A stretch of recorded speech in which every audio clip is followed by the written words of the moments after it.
মানুষের ন্যায় বিচার সুশাসন নিশ্চিত করার জন্য ই-বেইল বন্ড সিস্টেম চালু করা হয়েছে বলে জানান আইনমন্ত্রী আসাদুজ্জামান।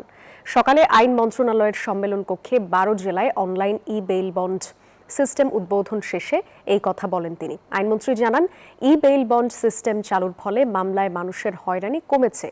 আগে জামিন পাওয়ার জন্য দিনের পর দিন অপেক্ষা করতে হতো, এখন এক ক্লিকেই একজন জামিন পেয়ে যাচ্ছেন। Bashundhara public school and college 2026 শিক্ষাবর্ষে ভর্তি চলছে। সেই জুডিশিয়ারি আরো বেশি উন্নত জায়গায় পৌঁছতে পারলে মানুষ ন্যায় বিচার পাবে, সুশাসন পাবে, আইনের শাসন পাবে। সেরকম একটি জুডিশিয়ারিকে এগিয়ে নিতে আমরা ই-বেইল বন্ডের পাশাপাশি মিডিয়েশন এবং অন্যান্য জায়গায় ন্যায় বিচার নিশ্চিত করতে যে প্যারামিটারগুলো আছে সেদিকে লক্ষ্য রাখবো বলে আমরা বিশ্বাস রাখি।